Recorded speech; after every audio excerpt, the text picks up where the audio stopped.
તમારી ઓળખાણ નહીં આપતા. Okay sir. તમારે જે પ્રશ્ન પૂછવાનો એ જ ખાલી પૂછો. હાલે એક પ્રશ્ન મેં તમને ઓલરેડી મોકલ્યો હતો ને સર, પેલું જે બોલી નાખો અત્યારે. હા, બીજા એટલે ભાઈઓના એમાં છે ને- લાભાર્થી બીજા બધા સાંભળીને સમજી શકે એમાંથી કંઈક માહિતી બોલો. ઓકે. હવે મારી છે ને એક નોંધ હતી સાહેબ. હમ. એટલે એ નોંધમાં જે તે સમયે ખોટું વિલ કરી અને ખોટું પેઢીનામું કરીને એ નોંધ રદ મતલબ કરાયેલી એ વખતે એન્ટ્રી. એટલે એમાં કેવું હતું, અમારા નોંધ રદ નથી કરાવી. સાંભળો, કન્ફ્યુઝન થાય આમાં. નોંધ રદ નથી કરાવી. તમારી મિલકતના વિલના આધારે બીજાએ નોંધ પડાવી છે. હા સર, હા હા તો એમ પણ એ બોલો ને સર સીધું જ. એ તકરારી નોંધ છે સાહેબ. એ જે નોંધ છે ને તકરારી આ નોંધ તો છે પાછી. તકરારી કરાવી આપણે. બોલો આગળ હવે. હા, એટલે એ નોંધ માટે હવે મારે આગળ પ્રોસેસ કરવી છે કે ભાઈ એના માટે મારે આગળ કઈ રીતે લડી શકીએ આપણે. કેટલા વર્ષ થઈ ગયા એ નોંધ તકરારી કરી? અને 1984 માં સાહેબ પડેલી છે entry. કેટલા વર્ષ થયા આજ સુધીમાં?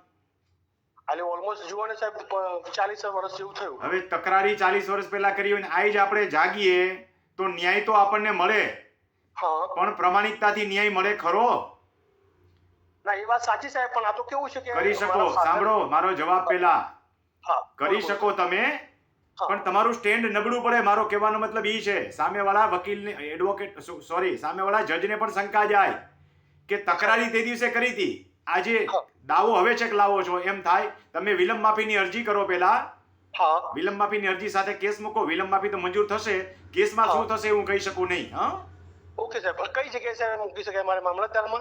હા, મામલેદારમાં ચલાવો. પ્રથમ તો હું કામ જાજો ખર્ચો કરવો છે? 40 વર્ષ પછી તમે જાગો છો, Right. તેથી તમે નથી કરી તો કેસ નબળો છે, તો પેલા મામલતદારમાં જાઓ, પછી જરૂર પડે તો સિવિલ કોર્ટમાં જાજો.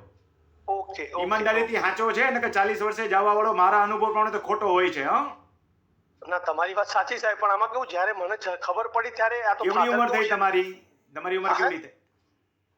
મારી 47 વર્ષ. 47 વર્ષ તો આજથી 40 વર્ષ પહેલા ભલે તમે 7 વર્ષના હો, પણ આજથી 20 વર્ષ પહેલા તો તમે 27 વર્ષના હોય ને. હા, પણ એ વખતે સાહેબ અમારે શું કોઈ સરકારી મતલબ માપણી કશું કરાયું નતું, કોઈ એમાં માપણીની ક્યાં જરૂર હતી? વારસાઈ વાળીને ચેલેન્જ કરવાની છે, ત્યાં કાંઈ વાંધો નહીં. તમે વિલંબ માફી કરીને કેસ ચલાવો આગળ. હા, ઓકે સાહેબ, ઓકે સાહેબ.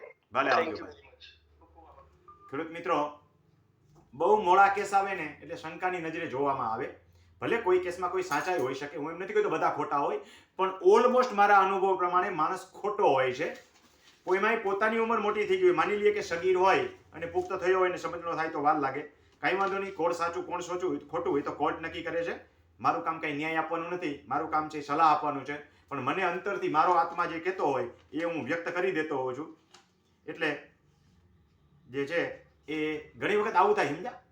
એક પાડોશણ હતી, એને અહીં જોયું કે તારા કપડાં બપડા તો એટલા ચકાચક ચમકે છે કે, અને વાસણી એટલા જ ધોવાય છે કે, શું વાપરસ? એ કે મારા પતિને. એટલે માત્ર વાપરવા માટે મારો ઉપયોગ ન કરતા, ખરેખર ઈમાનદારીથી ને સાચા હો તો મને પૂછજો, તો મને આનંદ થશે. ખૂબ ખૂબ આભાર. ધન્યવાદ.